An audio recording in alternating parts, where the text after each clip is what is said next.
Olá pessoal, lancei esse material esta semana e prometi gravar um vídeo completo aqui no YouTube e também me pediram, né? Porque esse material ele tá à venda, tá? Então você pode ter esse material completo para você dar aula, para fazer os seus estudos e fazer também seus treinamentos.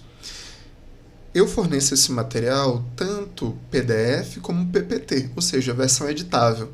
Então, eu montei esse material, montei uma pasta de estudo e você ainda vai ter direito a um grupo de estudo exclusivo para tirar dúvida. Fora tudo isso, esse vídeo aqui ele é gratuito e eu vou mostrar o material inteiro, tá bom? Então anota aí. E esse vídeo também já vai para os meus seguidores aqui no canal e também lá no Instagram, que me pediram para voltar a gravar e também mostrar esse material de forma gratuita. Vamos lá.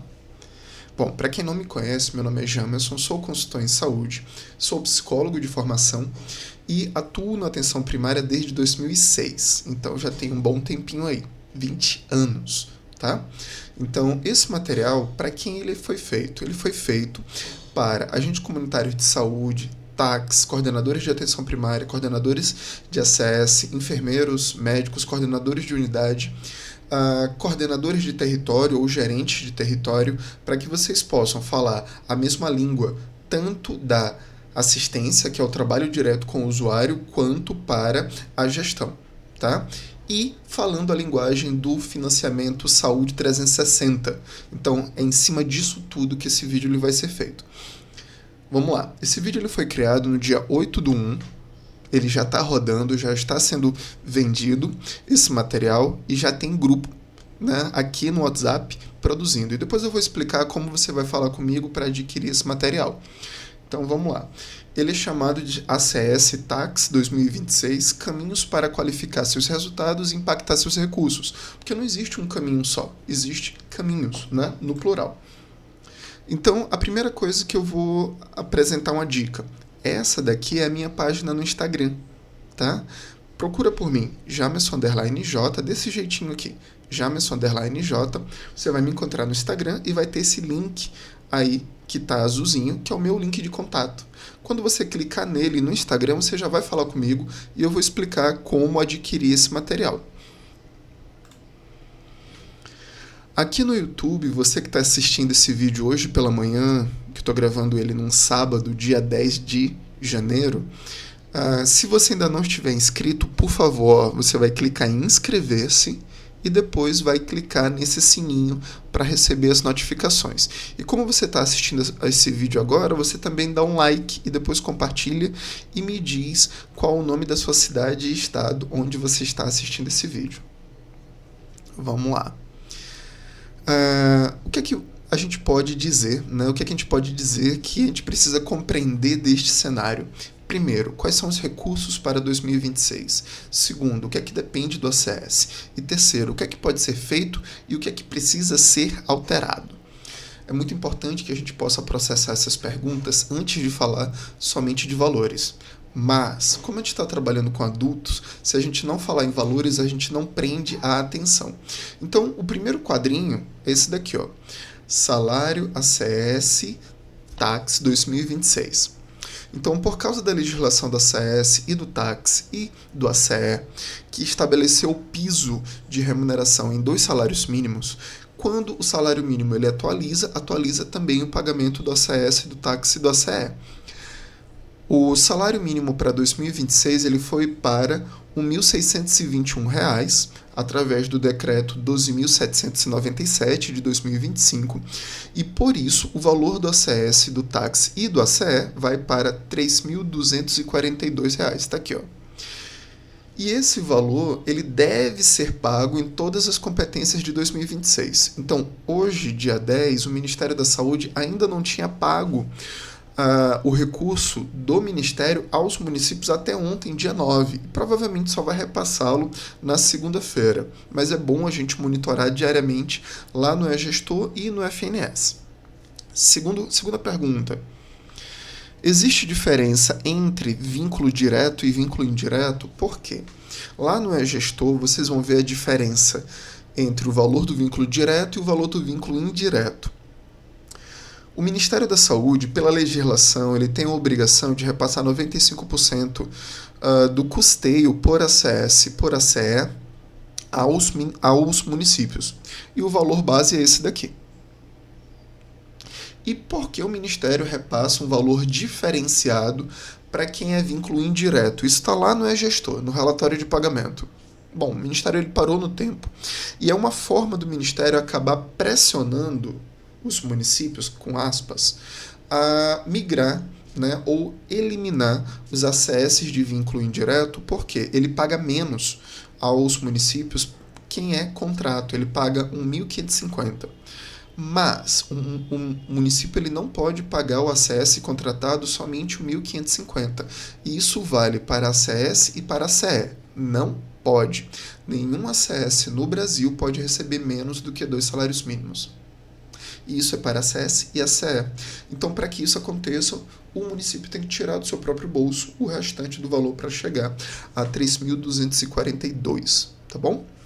Terceira pergunta. Existe diferença entre recurso de ACS para TACS? Existe alguma diferença? Para o Ministério, não. Os CBOs são diferentes. O CBO, a Classificação Brasileira de Ocupação do ACS, é diferente do TACS, que é o Técnico Agente Comunitário de Saúde. No entanto, para o Ministério da Saúde, os recursos que são repassados aos municípios é o mesmo. Tá, mas e dentro do município pode ter diferença de pagamento? Pode. Se tiver alguma lei municipal que remunere por insalubridade, a insalubridade, ou seja, o risco do TACS é maior do ACS, maior do que o ACS. Então, após uma avaliação de insalubridade, é emitido um relatório. Esse relatório ele pode embasar uma criação de uma lei municipal que, a partir do percentual de insalubridade, justifique um aumento no repasse do pagamento. Só que este recurso ele sai do bolso do município, ele não sai do Ministério. O TACS pode ter acesso a mais recursos no novo financiamento. Quando eu falo TACS, é TACS ACS. Sim, não de salário, mas de recursos do componente 2 e do componente 3 por meio de gratificação. E isso não é obrigatório. Para que isso venha a ocorrer, tem que ser criada a lei municipal. Antes de você conhecer o novo financiamento, chamado Saúde 360, ou novo financiamento da atenção primária, eu vou dar uma dica.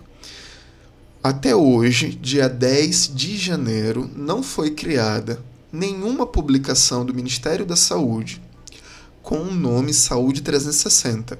É um nome fantasia, é um nome que foi criado pelo Ministério da Saúde para dar um nome comercial ao novo regramento do financiamento da atenção primária.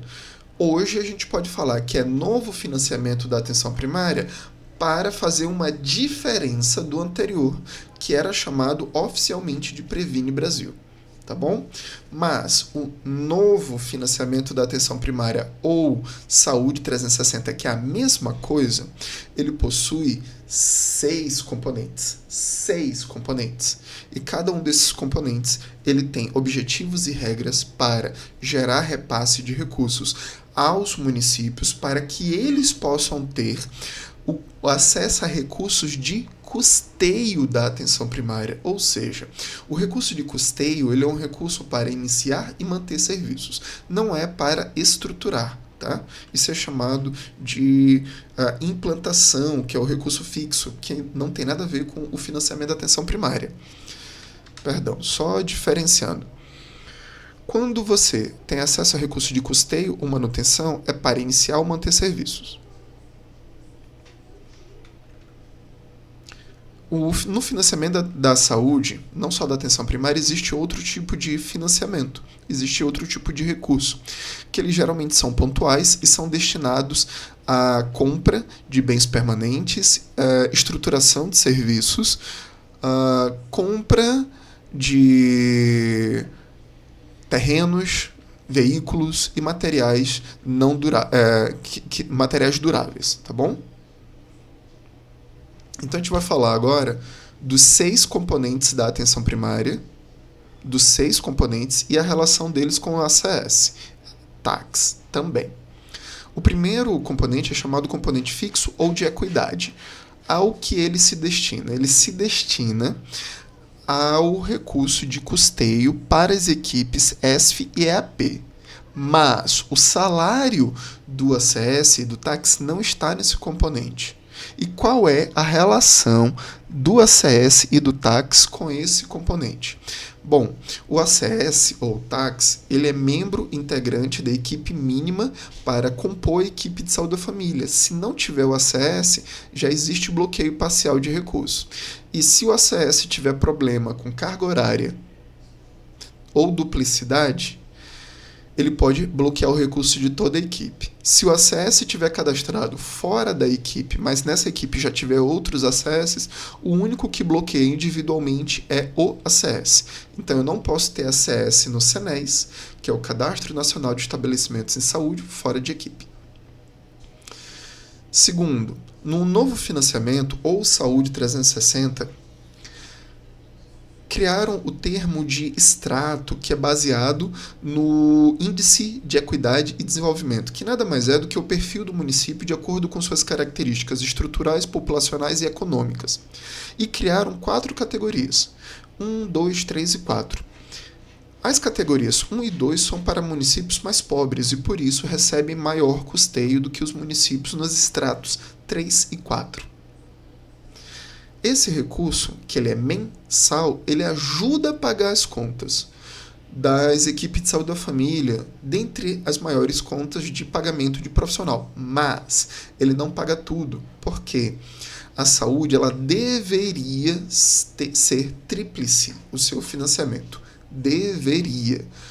Ministério, município e Estado. Só que na maioria dos estados do Brasil não há financiamento ou cofinanciamento regular, ou seja, repasse de recurso regular aos municípios para custeio das equipes de serviços da atenção primária. Muitas vezes, quando existe, o regramento ele acaba promovendo um financiamento pontual ou um pagamento muito espaçado, cujas regras quase viram uma premiação. E isso acaba se distanciando da ideia de cofinanciamento da atenção primária. Muitas vezes é mais utilizado para fazer política do que realmente para fazer financiamento ou cofinanciamento da atenção primária. Tá? Tem estado que cria programas que distribuem equipamentos, com grandes aspas, mas deveria fornecer recurso regular para que o município pudesse gastar menos na manutenção das suas equipes de atenção primária. E qual é a responsabilidade do ACS e do tax neste componente 1? É se preocupar em manter as suas informações bem ajustadas, mas quem faz isso é a secretaria. No entanto, se o tax estiver executando outra função de saúde dentro do município ou fora, ele tem que estar atento à sua soma da sua carga horária semanal. No componente 2, ele é o maior componente e que depende mais do ACS do que todos os outros, chamado vínculo e acompanhamento territorial. Vocês estão vendo que eu não estou lendo tudo que está aqui na tela? É porque esse vídeo é para ajudar o estudo. Quando você comprar esse material, você vai estudar esse material e a sua forma de apresentação vai ser única, ela é só sua. Tá bom? Vamos lá. O componente vínculo e acompanhamento territorial ele tem 2 subdimensões. Ele tem a dimensão cadastro e tem a dimensão acompanhamento. A dimensão cadastro ela varia de 0 a 3 pontos e a dimensão acompanhamento varia de 0 a 7 pontos. Somando os dois, eu vou ter uma pontuação que vai de 0 a 10 pontos. O que é que depende do ACS? Esse componente ele depende tanto da gestão da base cadastral, cadastro e do acompanhamento. Então vamos lá. Esse componente ele vem cheio de novas regras e novos conceitos. A primeira nova regra, o parâmetro, ou seja, a média mínima de cadastros esperados por equipe mudou. Agora ela depende da população do município. Então você vai procurar a sua população sempre atualizada, né? Estimativa IBGE. Basta colocar no Google, estimativa IBGE e o ano. Estimativa IBGE, ano 2025. Ainda não tem 2026. E aí você vai ver a sua população e vai enquadrá-la aqui, ó, nessas faixas. Até 20 mil habitantes, entre 20 mil e 1 habitantes e 50 mil, entre 50 mil e 1 e 100 mil e acima de 100 mil habitantes. A partir disso, tu vai saber o parâmetro, que é a média mínima de pessoas que tem que ser cadastradas e vinculadas por equipe, e o teto, que é o limite máximo, que nada mais é do que o parâmetro mais 50%. Você não deve ter uma equipe abaixo do parâmetro nem acima do teto. A gente já verificou que municípios que têm população cadastrada por equipe menos da metade do parâmetro não conseguem ter boas notas no componente 2 e vai ter dificuldade de ter boas notas no componente 3, que são os indicadores por equipe. E aí, o que é que isso sobra para o ACS? Mudou alguma coisa para o ACS? Pessoal, presta atenção, por favor. Essa pergunta é uma pergunta de ouro. E que a gente tem respondido diariamente essa questão. O Ministério da Saúde ainda não mudou o limite, o máximo de pessoas que vão ser cadastradas, ou seja, o teto, não é meta, teto ou limite de número de pessoas cadastradas por ACS. Não mudou, não mudou. Então, 750 pessoas não é a meta, é o limite. Mas o Ministério não definiu mínimo nem média. Quem define isso é o município. Só um minuto, porque essa figurinha aqui está interrompendo o vídeo. E basicamente ela vai querer sair aqui da sala. Essa figurinha é chamada Pantera, tá bom? É uma bebezinha, uma filhotinha adotada de menos de 6 meses de idade. Só que ela tem energia e muita. Vamos lá. Então, quem define a média ou a meta de cadastros é a gestão municipal. Ah, Jamerson, mas tem uma nota técnica dizendo de cobertura populacional de ACS. Cobertura não é regra de cadastro. Regra de cadastro está na PNAB, Política Nacional de Atenção Básica. Essa pergunta ela vale ouro. Inclusive, ela está rodando em vários grupos há vários dias. Principalmente início de ano, onde tem muito coordenador novo que quer cobrar dos acessos e não sabe como cobrar, porque precisa estudar a PNAB e precisa atualizar essas informações diante do novo financiamento. Bom, a PNAB ela indica que a composição mínima do ACS é pelo menos um ACS por equipe, pelo menos um, mas não dá teto. E segundo o novo financiamento, aí tu tem que dar um salto no tempo, porque a última versão da PNAB é de 2017. Tá? A gente já está em 2026, 9 anos depois. A PNAB ela ainda é válida. Então, o que acontece? O mínimo de acessos por equipe é 1, mas se você tiver menos do que 4 ACS, você não vai conseguir bater o parâmetro de cadastro. Porque mesmo se você trabalhar com o teto de pessoas cadastradas por ACS, tu não consegue bater um mínimo do menor parâmetro de cadastro. Mesmo os ACS trabalhando a 100%. E detalhe, me escuta, não é bom que os ACS trabalhem no máximo. Por quê? Se você tem menos pessoas na sua microárea, você vai ter mais tempo e mais facilidade para gerar um bom acompanhamento. Então, tem muito município que não quer aumentar a quantidade de cobertura das suas equipes de saúde da família, mas quer que os ACS trabalhem a 300%, aumentando o máximo o teto de ACS e pedindo para que os seus ACS cadastrem todo o município. Ou sem aumentar o número de ACS, jogando que os ACS todos trabalhem no máximo.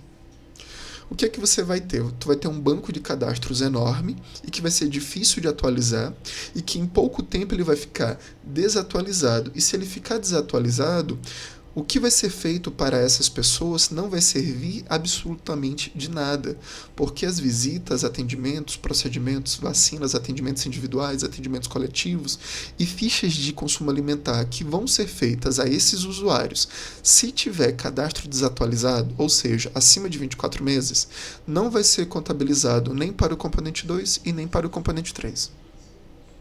Espero ter respondido uma pergunta importantíssima.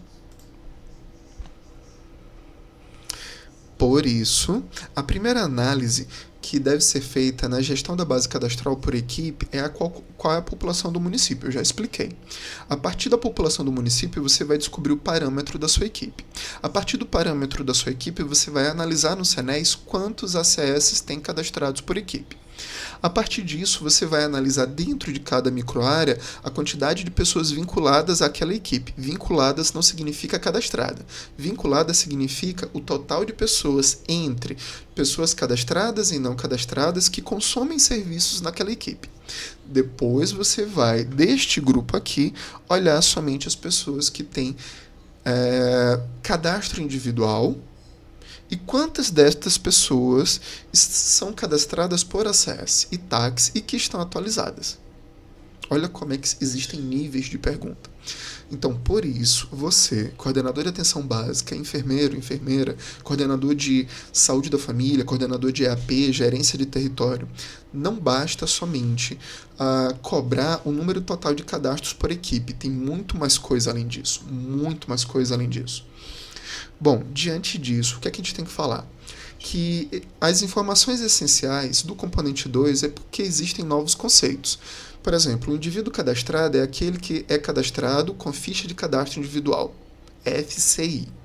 Segundo, o cadastro completo é aquele indivíduo que, além de ser cadastrado individualmente, ele também está vinculado a um cadastro domiciliar. E aí ele tem duas entradas. Ele tem o registro dele no cadastro domiciliar e o registro no cadastro individual. Ah, Jamerson, mas eu não sou o responsável da minha família. Como é que eu vou ter uma relação minha com um domicílio? Simples.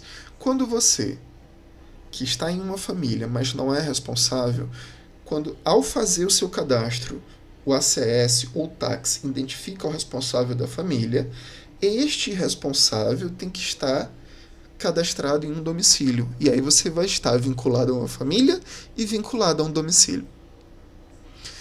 E por último, isso aqui é magnífico. Você tem que entender o que é cadastro atualizado. Cadastro atualizado é aquele cadastro com qualquer atualização de informação menor ou igual a 24 meses, 2 anos. Jamerson, mas eu já abri várias vezes o meu cadastro, ele está completo, tanto individual quanto domiciliar. O que é que eu faço? Altera alguma informação e salva. E qual é a informação que eu vou alterar no cadastro individual ou no cadastro domiciliar? Aquela que houver necessidade. Então, por exemplo, eu tinha uma cachorrinha, que é a minha filha, é a Mel. Eu adotei 2 gatinhas, a Pantera e a Tigresa.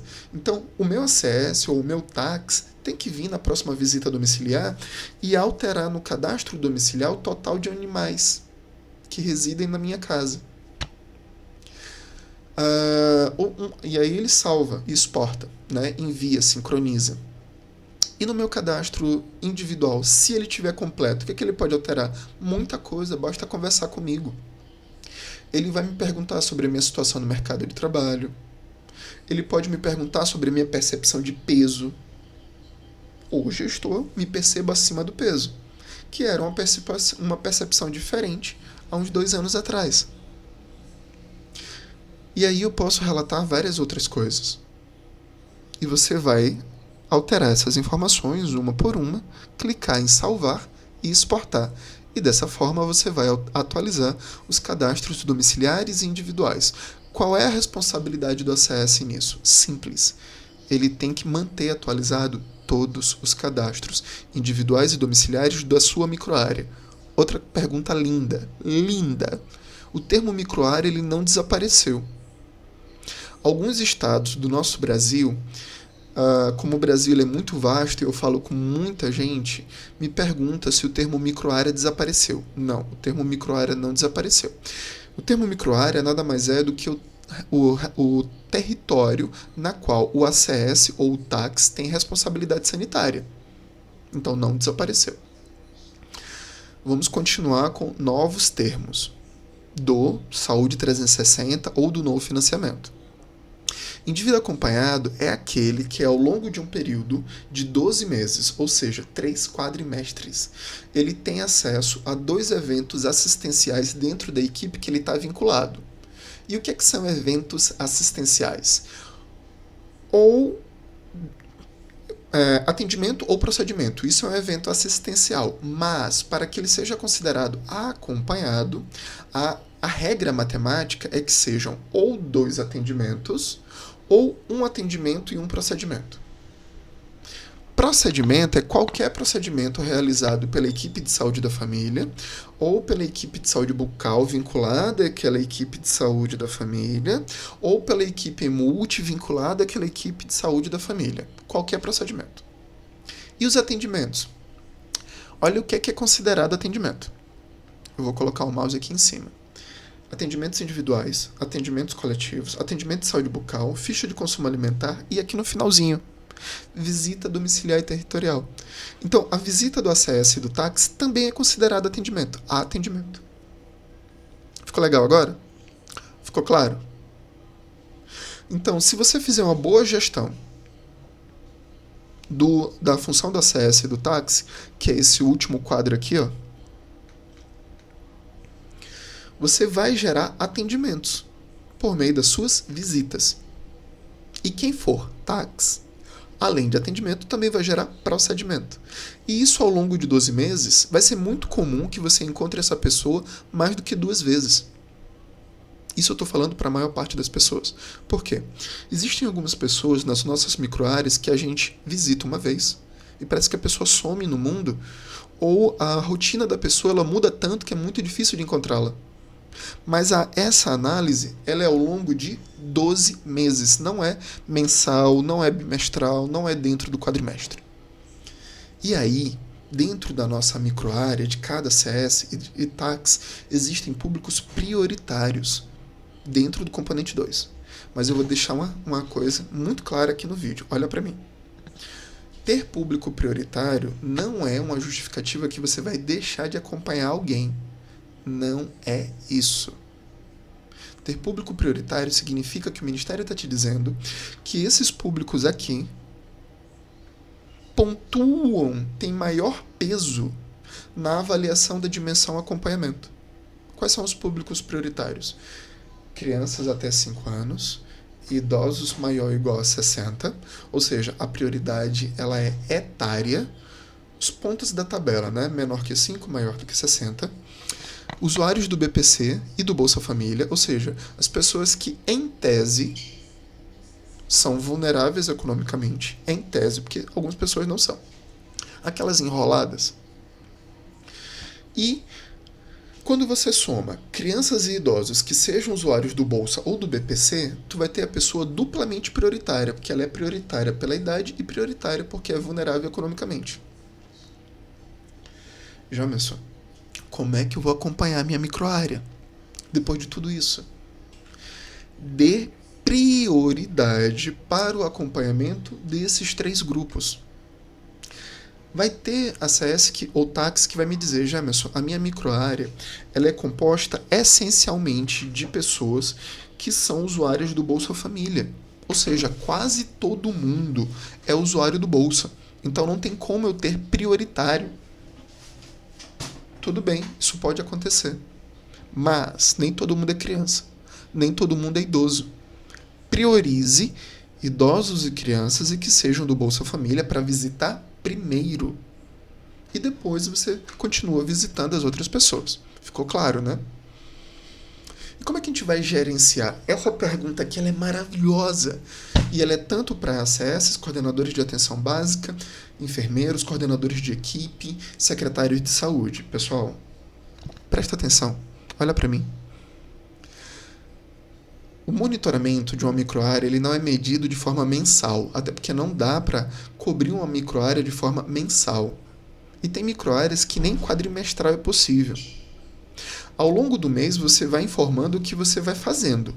mas é impossível que haja a possibilidade de cobrir um território de uma microárea ao longo de um mês. É impossível. Quem estiver dizendo que consegue está mentindo. Está só gerando dedo no tablet. Não é para fazer isso. A avaliação de resultados ela é anual, a cada 12 meses. Mas, a cada quadrimestre, você vai ter uma nota, porque o quadrimestre ele vai olhar para 2 outros quadrimestres atrás. Então, tu nunca vai estar olhando somente dentro de 4 meses. O Ministério da Saúde vai pegar esse quadrimestre e vai somar mais 2 para formar 12. Então, o que você tem que discutir é como está gradativamente o acompanhamento dos seus públicos prioritários ao longo de todo o ano. Tá bom? Esse slide aqui, alguns ACS ou TACs podem ficar com raiva. Mas me escuta. Eu não estou proibindo o uso de celular, não é isso, nem o Ministério. Você vai continuar usando o seu celular, você vai continuar usando o WhatsApp, Instagram e outros aplicativos, Telegram se for o caso. Só que as conversas por meios de aplicativo, diante da legislação atual, não podem ser consideradas como produção. Tem gente que me escuta isso e fica abismado, aterrorizado. E entenda, não existe legislação vigente que autorize que mensagens de aplicativo de conversa sejam autorizadas a serem lançadas como produção. Não existe. Já pensou, eu vou deixar de usar o celular? Não. É sinal de inteligência. Se você puder utilizar o celular para facilitar o seu trabalho, faça. Grupos de mensagens, listas de transmissão, página no Instagram, chamada de vídeo, utilização de Facebook, Telegram, tá tudo bem. Você está facilitando o acesso da população ao conhecimento. Você está divulgando, você está convidando para serviços, ações de vacinação, mas a visita domiciliar e o acompanhamento de indivíduos, seja no momento regular durante o ano, mês a mês, ou até mesmo durante o acompanhamento das condicionalidades do Bolsa Família, não pode ser feito por celular. Não pode ser feito por celular. Tem que ser presencialmente. E é por isso que até hoje tem a CS que me diz o seguinte: como é que eu vou acompanhar todo o meu território se eu só posso lançar a visita presencialmente? Eu nem posso pegar informações por outra pessoa. Não pode. Porque vai que essa pessoa que está te dando informações de uma outra pessoa, a outra pessoa morreu. Isso já aconteceu. E aí tem cobranças depois do Ministério Público de promotorias de como você está acompanhando uma pessoa que já morreu. Entendeu? Vou desdobrar isso. Durante a visita domiciliar, se você fala com A, você só pode lançar visita a esta pessoa. Ah, Jamerson, mas esta pessoa é o responsável de toda esta família aqui. Por que o responsável não pode dar informações sobre as outras pessoas? Porque a visita ela tem que ser feita por pessoa. Então, se você quer que a pessoa B seja visitada, você vai ter que interagir com a pessoa B. Se você quer que a pessoa C seja visitada, você vai ter que falar com a pessoa D. Ah, tem mais uma pessoa, fale com essa. Ah, mas essa daqui é uma criança. Neste caso, você vai ter que olhar esta criança. Não adianta falar somente com o responsável e dizer, olha, minha criança está tudo bem. Então, por isso, não dá para lançar visita para todo mundo em uma visita só, em uma ida só. Porque talvez quando você for, nem todos estão em casa. E aí sim, a dinâmica da família ela vai ter que gerar reestruturação nas estratégias de visita e acompanhamento. É muito importante isso. Os atendimentos e procedimentos, aqui é uma dica que vale ouro, tá? Serão válidos se e somente se as pessoas estiverem cadastradas e vinculadas e atualizadas. Vamos explicar isso? Isso aqui é uma equipe de saúde da família. Essa pessoa aqui, ela veio de outro local, de outro território e foi atendida. Ela pode ser atendida? Pode. Ela vai ser considerada acompanhada? Calma aí. Eu primeiro vou ter que perguntar se essa pessoa, se ela está cadastrada e vinculada a um ACS. Segundo, somente nos indicadores da saúde da família e das equipe multi, somente nos indicadores da saúde da família e da equipe multi, até hoje, essa pessoa que é de outro território, ela pode ser atendida por qualquer equipe, mas nem sempre isso vai gerar impacto nos seus indicadores. Então, o que é que o Ministério ele quer avaliar no componente 2? Lembra dessa família aqui, que é do componente A? Essa família ela tem que ser cadastrada e atualizada e atendida pela equipe A. E a partir disso, ao longo de 12 meses, o Ministério vai avaliar visitas, atendimentos, procedimentos e vacinas para saber quem é acompanhado. Vamos dizer que aqui pode ter um idoso, aqui pode ter uma criança, aqui pode ter um casal. Cada um com as suas características, que vão se tornar prioritários ou não.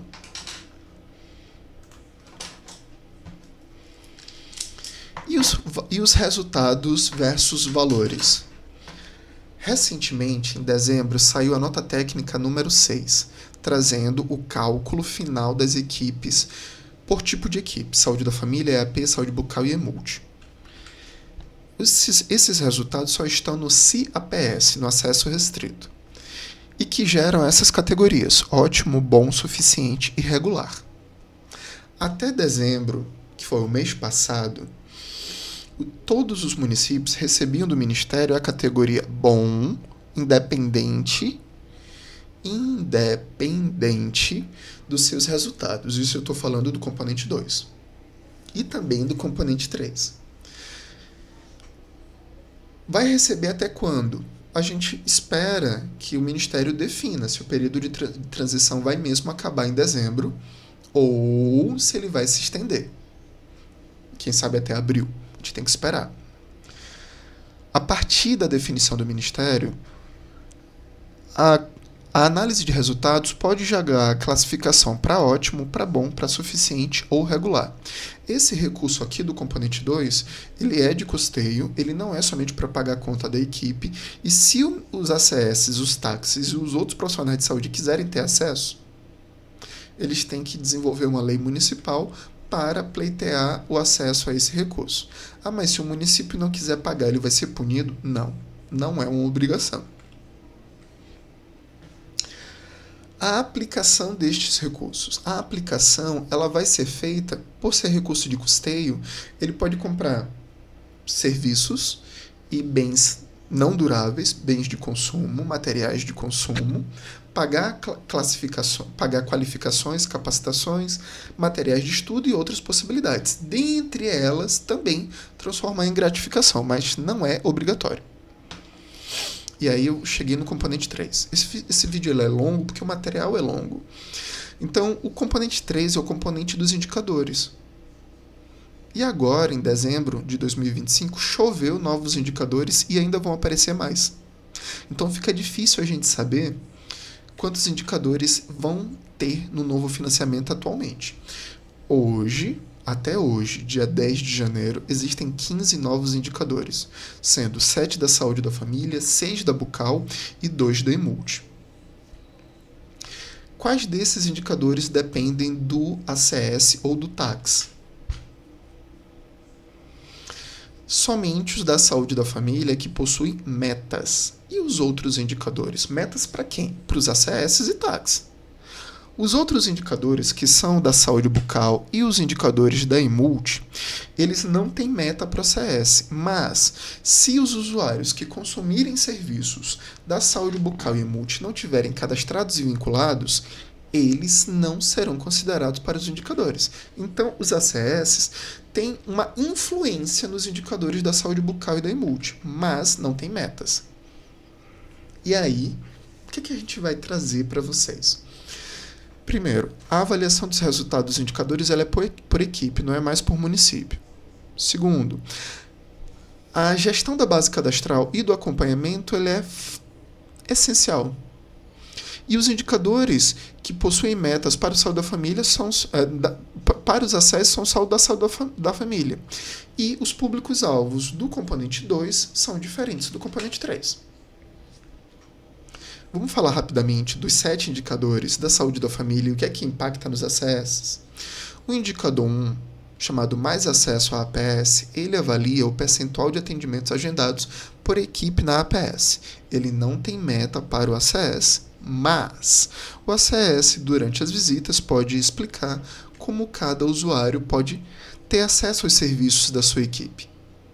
Não é obrigação do ACS e nem do TACS agendar visita ou agendar nenhum tipo de serviço na unidade, para nenhum usuário.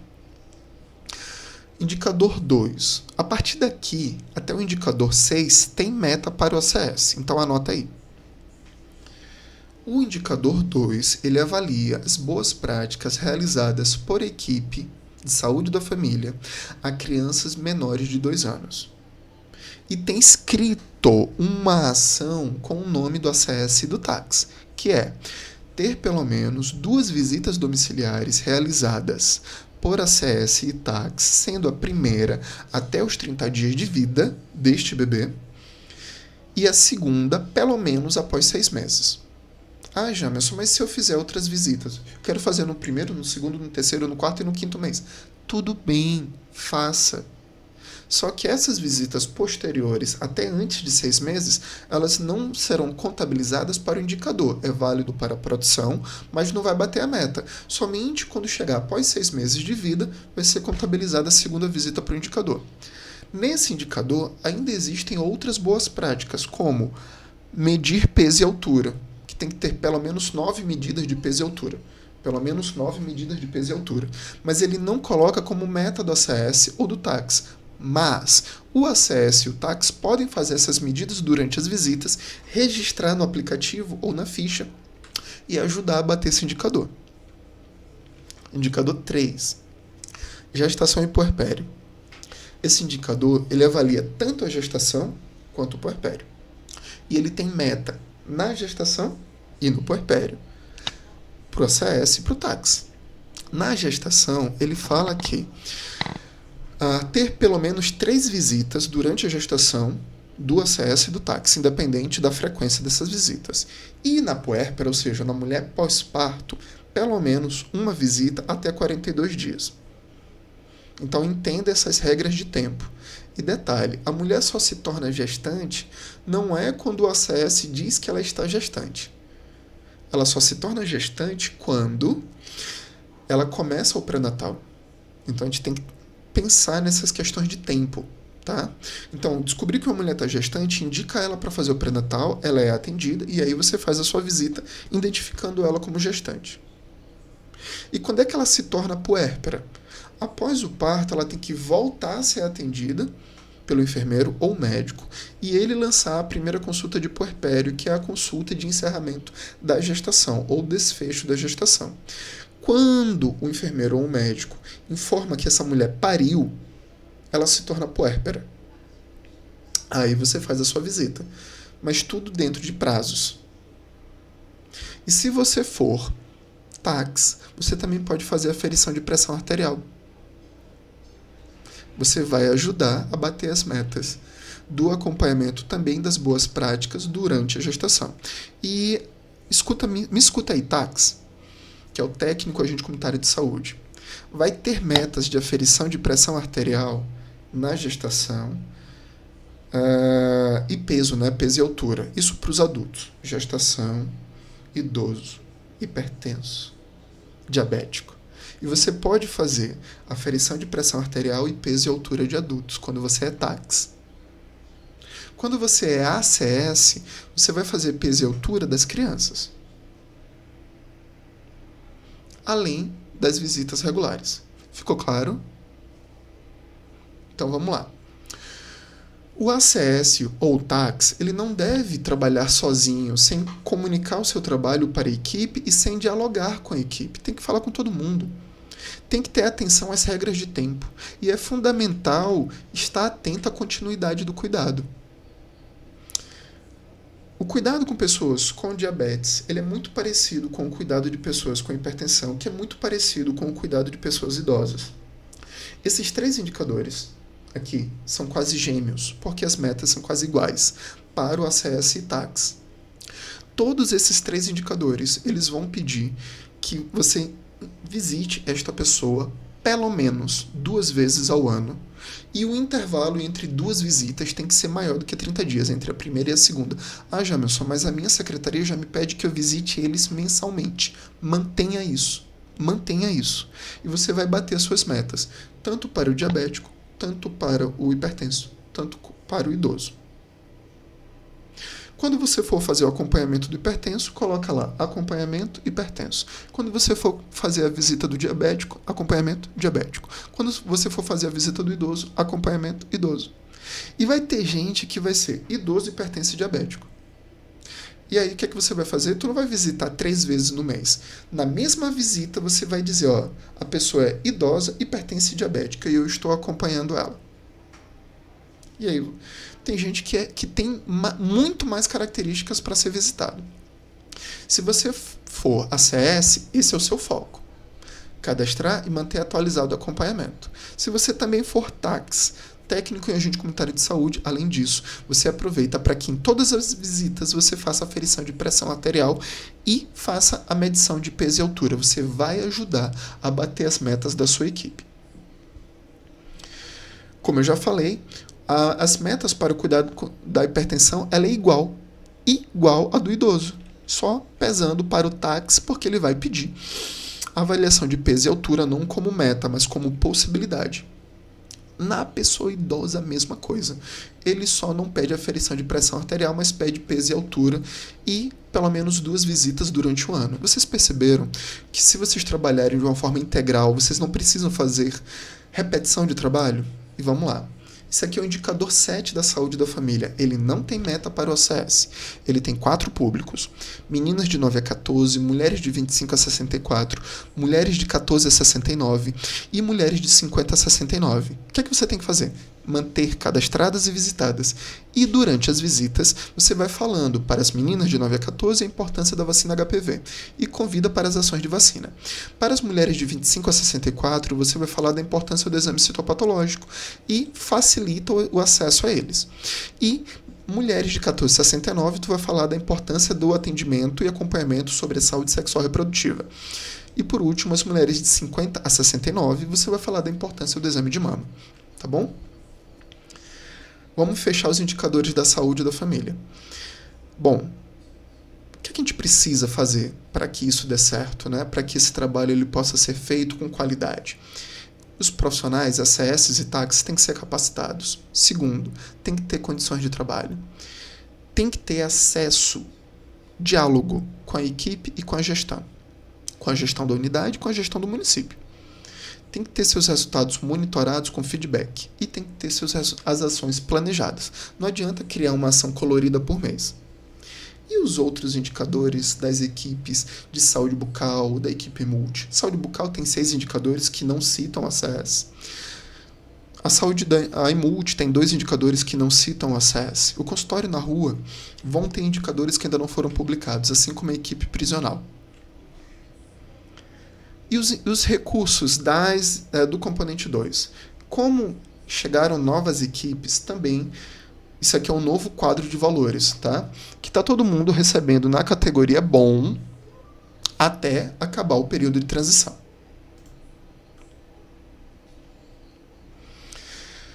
O componente 4 é onde tem o salário da CS. Só um minuto.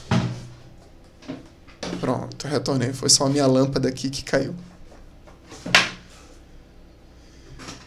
O componente 4 é onde tem o salário da CS e vários outros financiamentos. Está aqui o salário da CS, no item 11, da Estratégia Comunitária de Saúde, e mais outros. Nada mais é do que um grande guarda-chuva para que o município ele possa pagar várias outras possibilidades de serviço. No componente 4, existe uma última portaria que foi atualizada que diz o seguinte: após 6 competências consecutivas sem envio de produção, a próxima competência é suspensa individualmente o repasse por ACS. Isso não mudou. O que mudou é que não se perde o credenciamento mais após 12 competências de suspensão. Isso foi alterado. O componente 5 ele é todo destinado aos serviços de saúde bucal. Equipe de saúde bucal, UON, CEL, LRPD e SESB. Não tem nenhuma relação com a ACS. O componente 6 é o componente per capita, que repassa recurso mediante a população do município, não tem nada a ver com serviço. E a gente calcula ele fazendo esse cálculo aqui. 5,95 vezes o total da população dividido por 12 para a gente descobrir a parcela. Considerações. Esse vídeo está sendo longo. O novo financiamento da atenção primária, chamado de Saúde 360, ele ainda é um processo em construção. Eu estou falando isso às 12h30 do dia 10 de janeiro de 2026. Ele depende da gestão da base cadastral, ele precisa de ferramentas de monitoramento, que hoje é o CIAPS, e está muito ainda aquém do necessário, precisa evoluir muito, e todo mês tem brigas, novidades e reformulações. Os indicadores ainda estão sob atualização, quase todo mês tem alguma novidade sobre regra de indicador, e isso não é bom, porque a gente perde a série histórica do processo e acaba empurrando para frente o final do período de transição. Então a gente ainda não sabe se o período de transição vai acabar em dezembro ou será que ele vai ser prorrogado para abril, para maio ou para frente. E necessita de qualificação, registro e monitoramento de resultados constante. Você que chegou até aqui, meu muito obrigado. Eu prometi e cumpri. Isso aqui são os 48 slides desse material. Estou finalizando essa apresentação com 52 minutos. Muito obrigado. Deixe o seu like ou sua curtida. Se inscreve no meu canal e me segue. Eu vou deixar na descrição desse vídeo aqui, o meu contato direto do WhatsApp, o link de contato. E também o link da minha conta no Instagram. Clica, fala comigo, compra esse material, você vai ter acesso a esse material, a minha pasta de estudo e um grupo para tirar dúvidas exclusivo no WhatsApp. Tá bom? Sejam muito bem-vindos, esse é o primeiro vídeo de 2026 aqui no canal Descomplicando a Saúde Coletiva. Esse vídeo foi feito com muito carinho. Compre este material, apoie o nosso trabalho e tenha um material excelente para fazer treinamento dos seus ACS. Até um próximo vídeo. Até logo!